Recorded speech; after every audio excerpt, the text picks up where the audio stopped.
For 11 years, Alda made us laugh as Hawkeye Pierce. But when the cameras stopped rolling, he was hiding a pain that would haunt him for decades. Now, he is revealing what really happened on MASH. The co-star who quit because of him, the episode that tore the cast apart, and the tragic story that was too dark for TV. This is the story America never knew about MASH. Alda was born on January 28, 1936, in New York City. His full name was Alfonso Joseph D. Abruzzo. His father, Robert Alda, was an actor and singer. His mother, Joan Brown, had once been a beauty pageant winner. From the start, Alan's life was connected to show business. His father performed in vaudeville and burlesque, so Alan spent much of his childhood backstage. He watched comedians, dancers, and musicians perfect their acts. The energy of live performances surrounded him. It was an exciting world, but it was also unpredictable. His father's work meant constant travel, and that made life unstable. Alan's childhood took a difficult turn when he was 7. In 1943, he contracted polio, a disease that left many children with lifelong disabilities. The only available treatment was painful. It involved wrapping his limbs in hot woolen blankets every hour to help his muscles recover. His parents couldn't afford a nurse, so they did the treatments themselves. His mother and father worked tirelessly to ease his pain, even when it seemed unbearable. For a while, he could barely move. At one point, his left arm was the only part of his body he could control. The experience left a deep impression on him. He saw his parents sacrifice and felt the weight of their love. He learned how to push through pain, even when things seemed hopeless. That resilience stayed with him for the rest of his life. His mother's struggles added another layer to his childhood. Joan Brown was elegant and poised, but she also battled mental health issues. At times, her emotions created tension in their home. Alan grew up learning how to read people's moods and adjust. He became good at understanding others, a skill that later shaped his acting. When he finally decided to pursue a career in entertainment, he made a change that symbolized both his independence and his connection to his family. He took the first 2 letters of his father's first name, Alfonso, and the first 2 letters of his mother's last name, Brown. That's how Alfonso d'Abruzzo became Alda. The name was simple and easy to remember, but it also carried a piece of his parents with it. When he enrolled at Fordham University in New York, he didn't just focus on school. He threw himself into acting, joining the university's radio station, WFUV.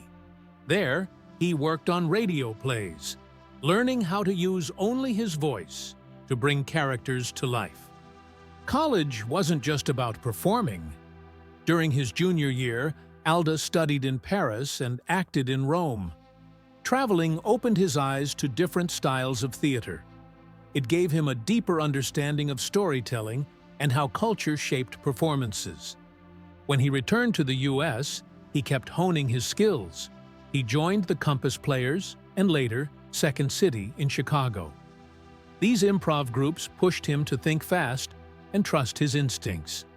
They taught him how to stay in the moment, a skill that would serve him well for the rest of his career. In the late 1950s, Alda got a grant from the Ford Foundation, which gave him a chance to work at the Cleveland Playhouse. He performed in multiple productions, including To Dorothea's Son, Heaven Come, Wednesday, Monique, and Job. These roles put him on stage with experienced actors, helping him grow. But his early years weren't just about acting. As a child, he had battled polio. He was only 7 when he got sick, and his parents followed a treatment method that involved wrapping him in hot woolen blankets and stretching his muscles. It was painful, but it worked. That early fight taught him resilience, something he would carry with him for the rest of his life. His first big break on Broadway came in 1959 with Only in America. That was just the beginning. In 1961, he took on a role in Purlie Victorious, playing Charlie Cacioppi. Then, in 1964, he starred in Fair Game for Lovers, a romantic comedy that let him show off both his charm and comedic timing. This was the performance that really made people pay attention. Around the same time, he started appearing on television. He joined That Was the Week That Was, a satirical news program that ran from 1964 to 1965. It helped him sharpen his comedic skills and introduced him to a much bigger audience. That same year, he took on a bold role in The Owl and the Pussycat. He played Felix the Owl, starring opposite Diana Sands. The play became famous not just for its humor, but for something much bigger. Alda and Sands, who was black, shared a kiss on stage. At the time, that was rare, and the moment sparked controversy. They even received hate mail. But Alda never backed down from challenges, on stage or off. In 1968, he made the leap to film with Paper Lion. He played journalist George Plimpton, a writer who joins the Detroit Lions to experience professional football from the inside. The role let Alda mix humor with drama, and he held his own alongside real-life football players like Alex Karras and Joe Schmidt. 2 years later, he took on a more serious role in Jenny, starring opposite Marlo Thomas.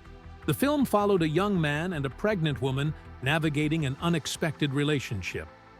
It was a smaller film, but it proved he could handle dramatic material just as well as comedy. Even with these successes, Alda struggled to find stability in the late 1960s and early 1970s. He bounced between small television roles, trying to make ends meet. He showed up on game shows like What's My Line and I've Got a Secret. He landed guest spots on The Phil Silvers Show and That Was the Week That Was. But none of these roles gave him the breakthrough he needed. He was talented, and people in the industry knew it. Still, he hadn't landed the kind of role that would make him a star. But then, everything changed. Alan Alda became a household name when he took on the role of Captain Benjamin Franklin Hawkeye Pierce in MASH. The show ran from 1972 to 1983 and followed the lives of doctors and nurses at a mobile army hospital during the Korean War. It was a war show, but it wasn't about battles. It was about people trying to survive in an unbearable situation. Humor was their defense against the horrors around them. No one embodied that better than Hawkeye. He was a brilliant surgeon, but he never took authority seriously. He cracked jokes, pulled pranks, and questioned every rule that didn't make sense. But under all of that, he cared deeply.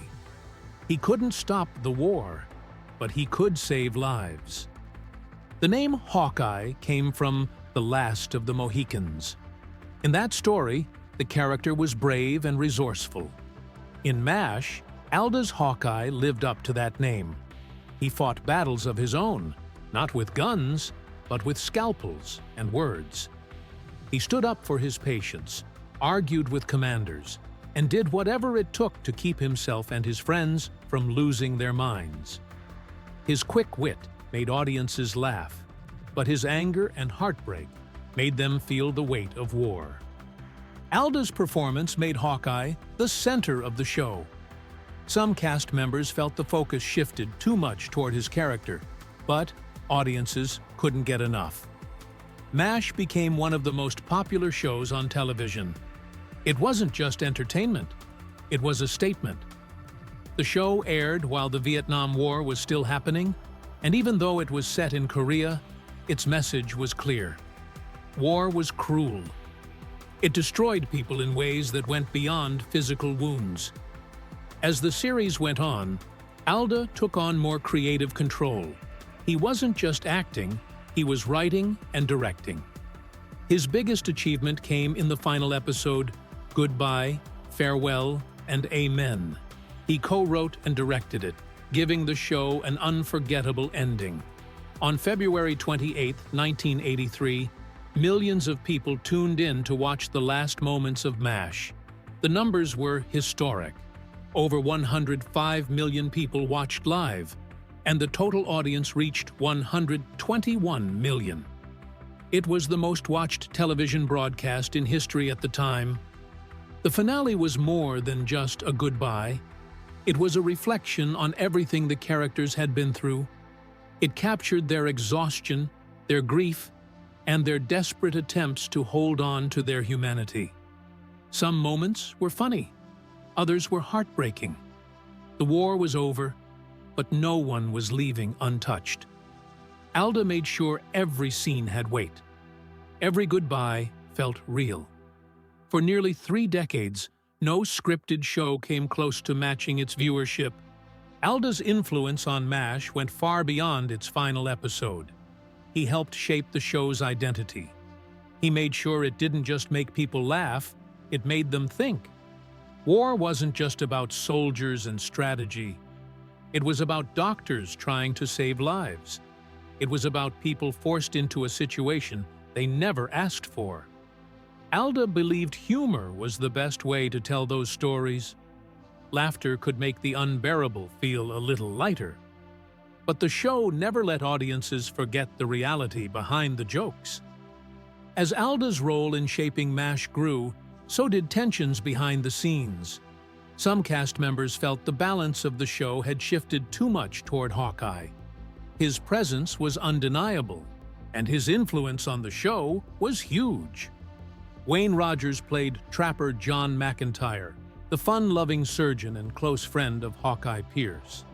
When MASH began, Trapper and Hawkeye were supposed to be equals. Their friendship was the heart of the show, and Rogers expected his role to reflect that. But as the series went on, Alda's character took center stage. He wasn't just acting, he was also writing and directing. His influence kept growing, and the balance shifted. Rogers felt like Trapper was becoming a sidekick instead of a co-lead. He grew frustrated. The character he had signed up to play was slipping away. He had no major conflicts with Alda, but the creative direction of the show made staying difficult. After 3 seasons, he decided to leave. His exit was abrupt. The show didn't give Trapper a proper farewell. One day, he was there, and the next, he was gone. There was no emotional goodbye, no moment for fans to process his departure. Rogers moved on. In 1979, he got another chance to play a version of Trapper in Trapper John, M.D. This time, he was the clear lead. Meanwhile, MASH introduced a new character, B.J. Hunnicutt, played by Mike Farrell. He was softer and more grounded, a different kind of partner for Hawkeye. The show continued to evolve, proving it could survive major cast changes. Years later, Alda and Farrell found themselves in a creative debate. It happened during Season 7, in an episode called Preventative Medicine. The story follows Hawkeye as he makes a drastic choice. He wants to remove a reckless commander's appendix, not because the man is sick, but to stop him from sending more soldiers to their deaths. BJ refuses to take part. He sees it as a clear ethical violation. That disagreement wasn't just in the script. It was real. Farrell believed BJ would never support something like that.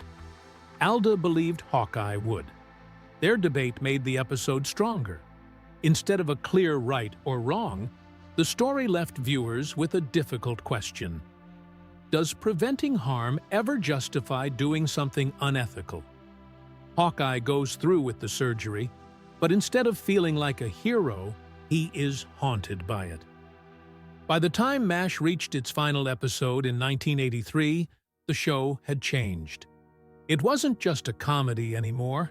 It had become something much deeper. The series finale, Goodbye, Farewell, and Amen, remains one of the most watched TV episodes in history. At the center of it is Hawkeye's breakdown, a storyline inspired by real stories of PTSD from soldiers who served in Korea. Alda, who co-wrote and directed the finale, wanted to show the lasting effects of war. Hawkeye had always been the quick-witted, sharp-tongued surgeon, but now he was unraveling. A repressed memory resurfaced, revealing the full weight of his trauma. At the time, PTSD wasn't widely understood. Many veterans suffered in silence. MASH brought the issue into the spotlight. When MASH ended in 1983, Alda didn't slow down. He had spent over a decade playing Hawkeye Pierce, but he was ready for something new. He stepped into directing while still taking on acting roles that challenged him in different ways. One of his first major films as a director was The Four Seasons in 1981. He didn't just direct it, he wrote it and starred in it too. The movie followed three couples who vacationed together every year, showing how their friendships and marriages changed over time. It wasn't just a light-hearted comedy. It had depth, honesty, and moments that felt real. Audiences connected with it, and critics praised Alda's ability to tell a meaningful story. It was clear he had a talent for more than just acting. While he built his career as a director, he continued to take on acting roles that showed his range. One of his most memorable performances came in Woody Allen's Crimes and Misdemeanors in 1989. He played Lester, a self-absorbed TV producer who was both charming and irritating. The role was different from anything he had done before, and he played it with the perfect mix of humor and arrogance. His performance earned him awards from the New York Film Critics Circle and the National Board of Review. It also proved that he could switch between comedy and drama effortlessly. With The Four Seasons and Crimes and Misdemeanors, he had established himself as more than a TV actor. He was a storyteller, someone who could shape a project both in front of and behind the camera. More than a decade later, he reached another milestone in his career. In 2004, he played Senator Owen Brewster in Martin Scorsese's The Aviator. It was a tense political role that put him up against Leonardo DiCaprio's Howard Hughes. The film was a huge success, earning 11 Academy Award nominations and winning 5. Alda's performance stood out.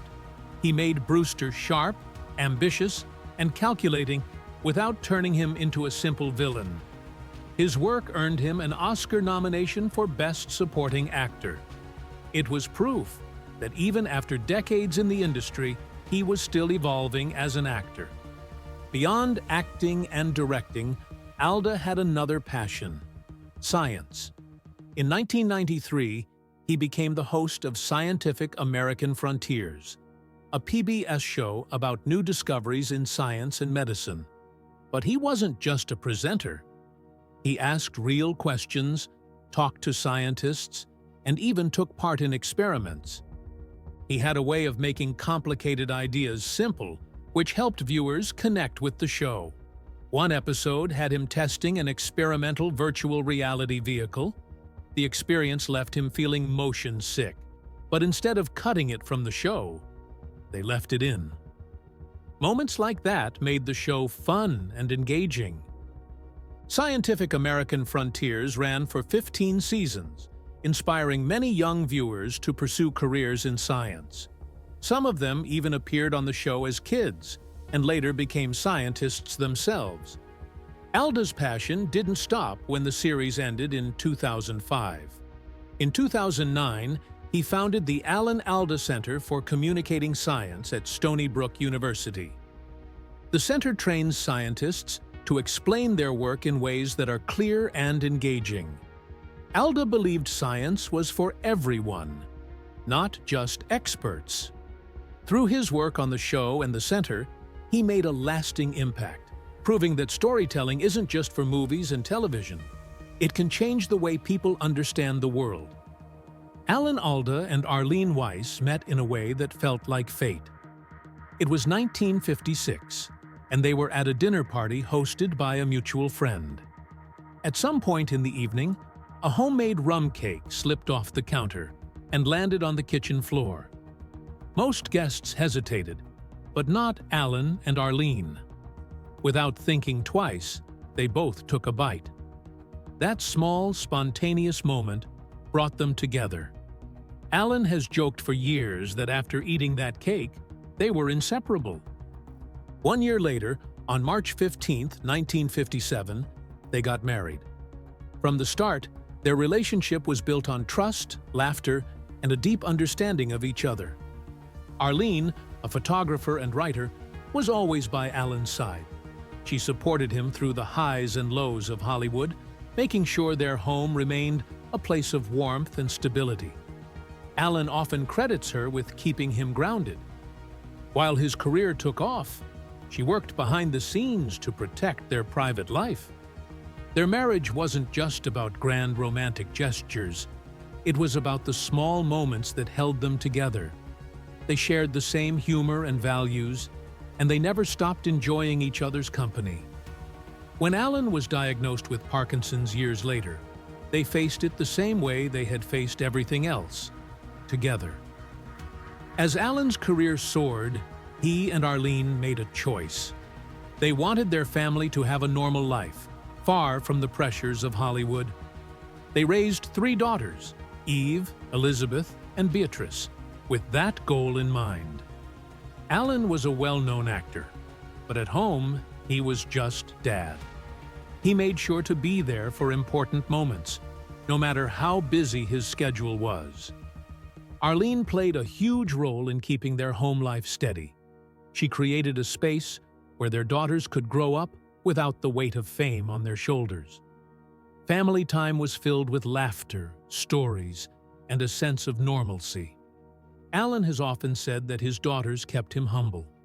They would tease him about his acting roles, making sure he never took himself too seriously. As the years went on, their daughters found their own paths.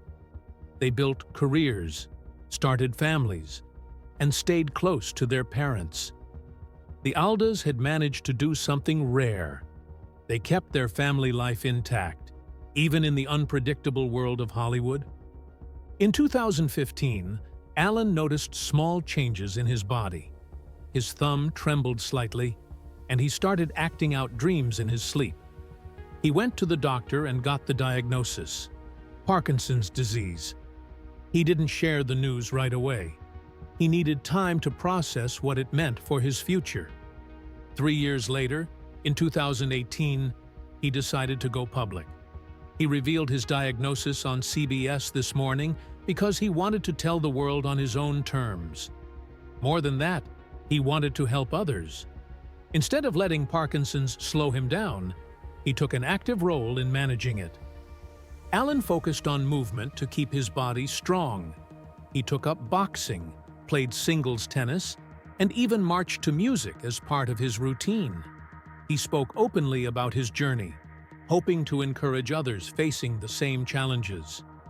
His message was clear: life doesn't stop with a diagnosis. There is still so much to enjoy, so much to do. Meanwhile, Alan Alda's time as Captain Benjamin Hawkeye Pierce in MASH was more than just a career milestone.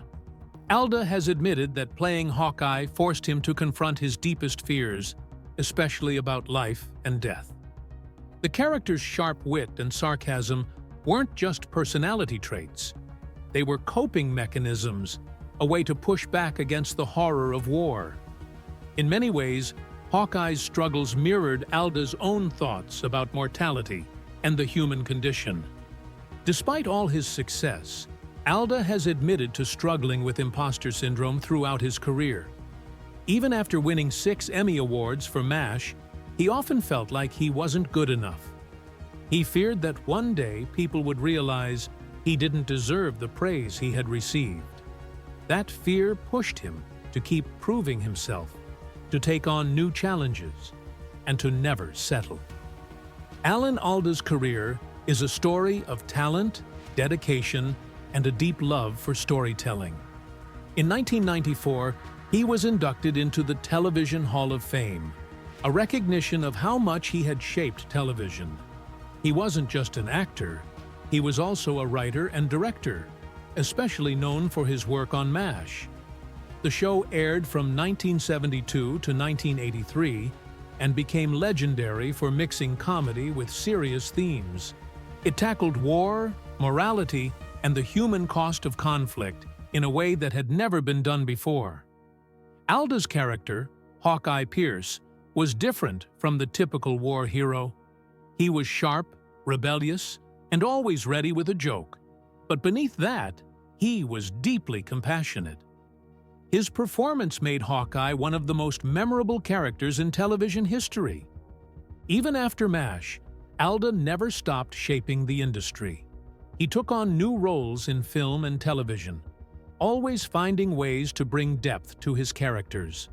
His impact was so great that in 2019, he received the SAG Lifetime Achievement Award. This award is given to actors who have made a lasting mark on the industry, not just through their performances, but also through their contributions to the craft. The ceremony took place at the Shrine Auditorium in Los Angeles. Tom Hanks introduced him, setting the stage for a speech that was warm, thoughtful, and full of wisdom. Alda spoke about the importance of empathy, both in acting and in life.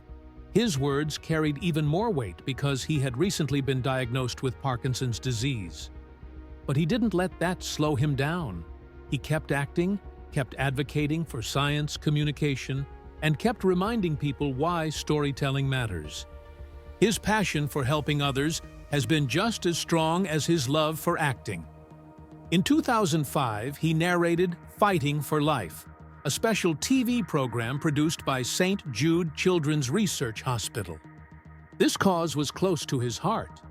He and his wife, Arlene, were close friends with Marlo Thomas, who had spent years raising funds for the hospital her father, Danny Thomas, founded.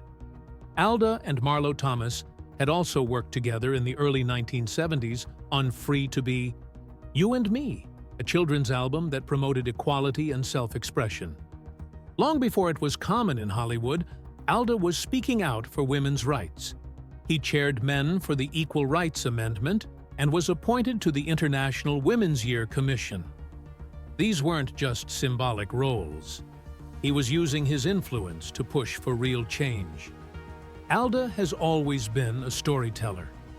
In 2005, he published his first memoir, Never Have Your Dog Stuffed and Other Things I've Learned.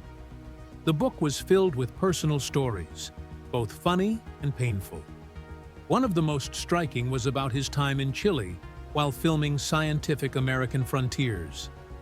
His intestines became strangulated, a life-threatening condition. When doctors explained the problem, he surprised them by understanding the medical terms. He had learned them while working on MASH. But the book wasn't just about dramatic moments. Its title came from a childhood experience. When his beloved dog died, his father, trying to help, had it stuffed. The result was so unsettling that Alda learned a valuable lesson. Sometimes, no matter how painful, you have to let go. His second memoir, Things I Overheard While Talking to Myself, was published in 2008. It was a mix of personal memories and life lessons from speeches he had given over the years. His third book, If I Understood You, Would I Have This Look on My Face, was released in 2017. It focused on communication, a subject Alda had spent years exploring. He wasn't just interested in acting. He wanted to understand how people connect, how they listen, and how they can communicate better.